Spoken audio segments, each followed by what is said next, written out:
Assalamualaikum warahmatullahi wabarakatuh. Selamat pagi, siang, sore, malam. Bagi kalian yang menyaksikan video ini, eh, pada kesempatan kali ini kami akan mempresentasikan hasil proyek akhir sistem informasi akuntansi yang telah kami buat dengan judul penerapan sistem informasi akuntansi pada UMKM dalam Canda. Dengan dosen mata kuliah Dr. Uni Ahmad Ridwan, SEMM, dan disusun oleh kelompok 6, saya sendiri Putri Oktaviani, dan ada 3 teman saya ya, yaitu Nabila Salsabila, Nurul Azmi Fadlia, dan Raden Ramdhani Hanif. Untuk latar belakangnya, sistem informasi akuntansi berbasis komputer dapat membantu untuk mempermudah pelaporan serta kegiatan operasionalnya. Salah satunya yaitu penggunaan Enterprise Resource Planning atau ERP. ERP disebutkan sebagai salah satu solusi untuk menghadapi perubahan dalam persaingan global, pertumbuhan ekonomi dan perubahan konsumen dengan cepat. Enterprise Resource Planning adalah aplikasi yang mengintegrasikan semua bisnis proses serta berbagai fungsi antar divisi. Penggunaan ERP merupakan salah satu hal yang tidak dapat dihindari untuk meningkatkan efisiensi suatu bisnis. Namun, melihat UMKM memiliki kendala tersendiri, maka sebelum memutuskan penggunaan ERP, diperlukan aspek yang perlu diidentifikasi dalam penggunaan ERP bagi UMKM. Adapun tujuan dalam penulisan proyek akhir ini yaitu untuk mengetahui sistem informasi akuntansi di dalam Canda, untuk mengetahui Enterprise Resource Planning pada UMKM dalam Canda, dan untuk penggunaan Enterprise Resource Planning pada UMKM dalam Canda.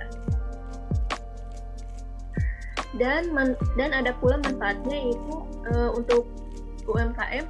Hasil penelitian ini diharapkan dapat memberikan wawasan mengenai besarnya manfaat dalam penggunaan Enterprise Resource Planning atau ERP untuk meningkatkan efisiensi proses bisnisnya.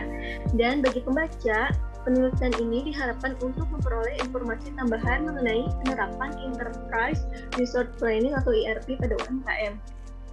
Sebelum kita lebih lanjut lagi, saya akan menjelaskan Enterprise Resource Planning atau biasa disebut dengan ERP menurut Brady, Mark, dan Wagner pada tahun 2001 adalah sebuah sistem yang membantu untuk mengatur proses bisnis dalam suatu kesatuan yang terintegrasi seperti marketing, produksi, pembelian, dan accounting, dan menyimpan semua transaksi dalam suatu database yang digunakan perusahaan serta menyediakan reporting tools. Belum Canda menawarkan inovasi rok multifungsi yang bisa digunakan pada saat beraktivitas atau beribadah.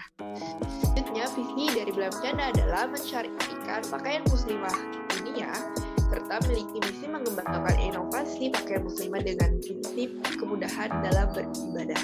Sedangkan untuk misinya adalah menciptakan pakaian muslim syar'i yang nyaman digunakan dan memiliki fungsi lebih sehingga dapat digunakan sebagai pakaian beribadah dasar agar mewujudkan tujuan jangka panjang Belum Canda, yaitu mengembangkan inovasi pakaian muslimah yang dapat sesuai dengan ketentuan syar'i, memiliki daya guna lebih sebagai pakaian ibadah, menjadi salah satu center pakaian syariah.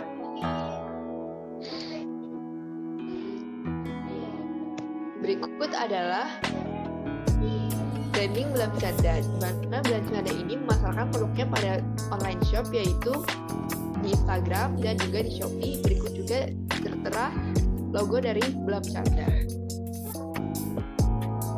Produksi pada UMKM dalam Canda. Tempat produksinya itu dilakukan di rumah owner. Pembuatan produksinya itu dilakukan oleh staf produksi. Alat produksinya itu menggunakan mesin jahit dan mesin obras. Waktu produksinya yaitu dalam Canda akan melakukan produksi jika stok barang mulai tipis. Dan sistemnya itu ready stock, yaitu barang sudah tersedia sehingga pembeli tidak perlu menunggu.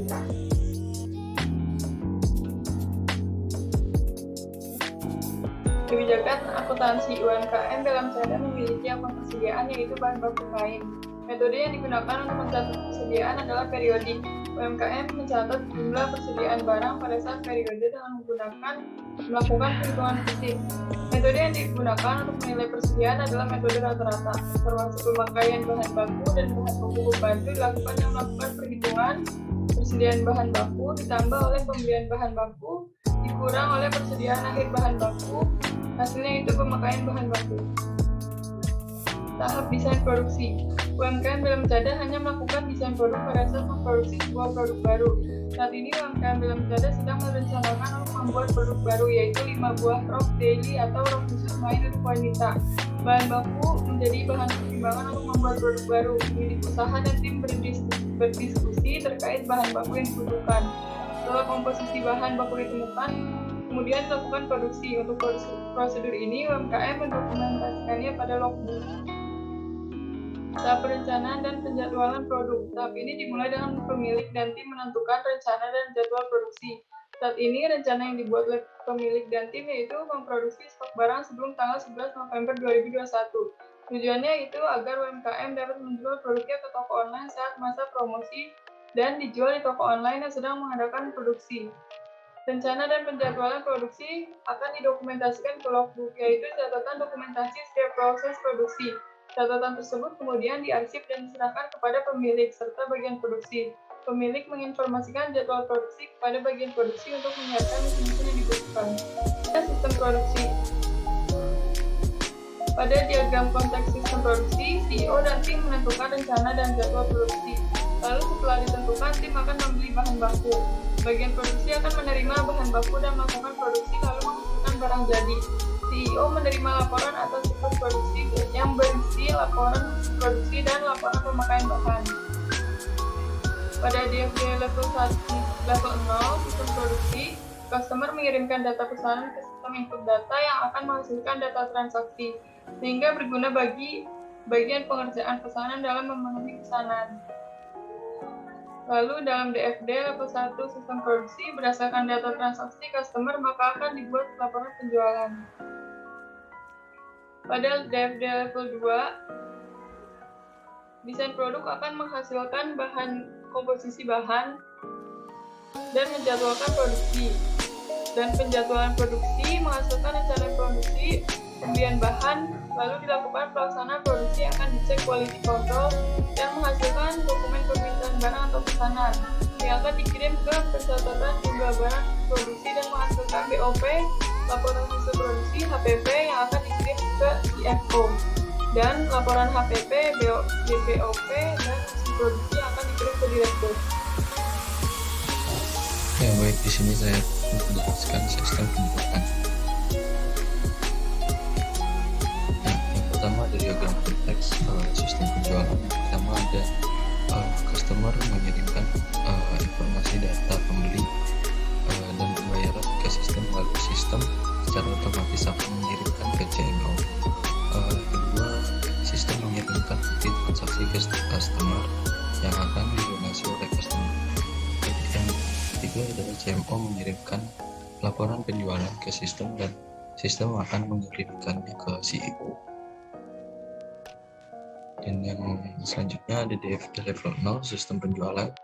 Di sini yang pertama adalah customer melakukan proses pemesanan dan pembayaran, lalu data tersebut dikirimkan ke admin, lalu admin mengirimkan nota pembayaran ke customer. Yang kedua, admin melakukan proses pendataan produk dalam pendataan produk dan mengkonfirmasi ke customer. Selanjutnya DFD level 1.1 sistem penjualan. Di sini CMO mendata produk, data tersebut akan dicek kelengkapannya oleh sistem. Jika sudah lengkap, maka data akan disimpan pada database, lalu produk akan ditampilkan pada customer. Selanjutnya ada DFD level 1.2 sistem penjualan. Customer memilih produk yang akan dibeli. Data produk diambil dari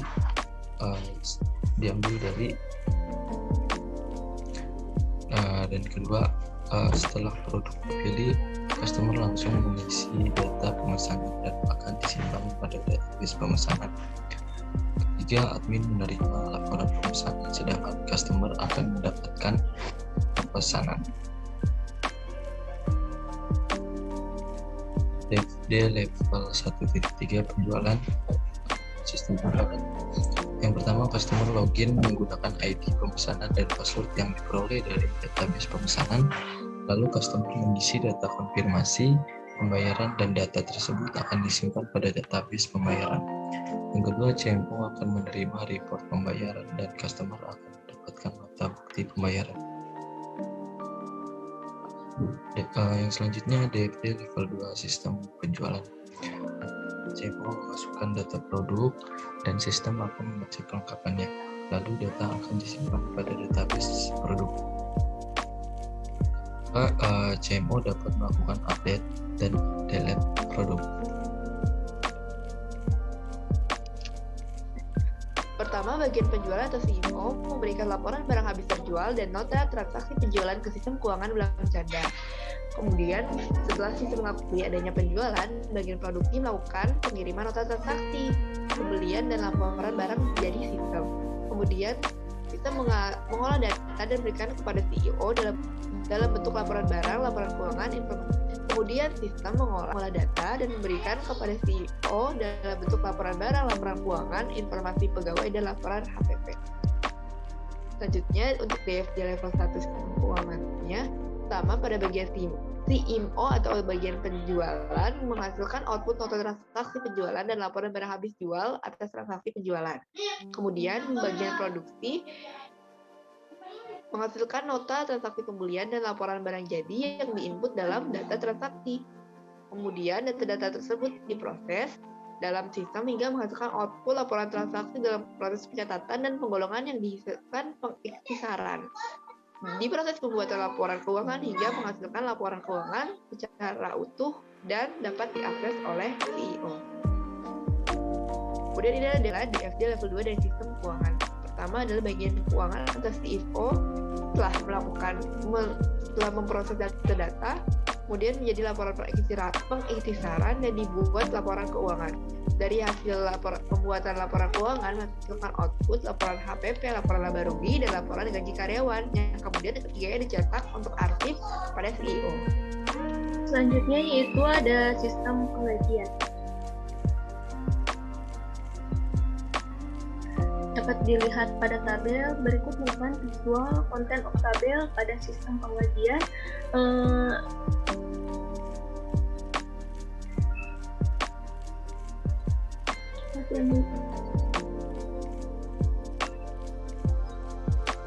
Selanjutnya yaitu sistem penggajian. Dapat dilihat pada tabel ada visual content of tabel sistem penggajian. Pada sistem pengkajian UMKM dalam Makada ini terdapat 3 komponen utama yaitu input, proses, dan output. Pada komponen input yang dibutuhkan adalah pencatatan karyawan, dan pada proses yang harus dilakukan adalah perhitungan gaji karyawan dan penyerahan gaji karyawan. Adapun output yang dihasilkan yaitu laporan penggajian yang dilakukan oleh bagian keuangan. Selanjutnya yaitu diagram konteks sistem penggajian. Bagian keuangan mencatat daftar hadir karyawan pada sistem penggajian. Kemudian CEO menerima data karyawan dan daftar hadir karyawan. Lalu CEO membuat slip gaji dan menyerahkan gaji kepada karyawan. Selanjutnya dapat dilihat ada diagram flow. Ada di DFD level 0.1 yaitu pencatatan karyawan.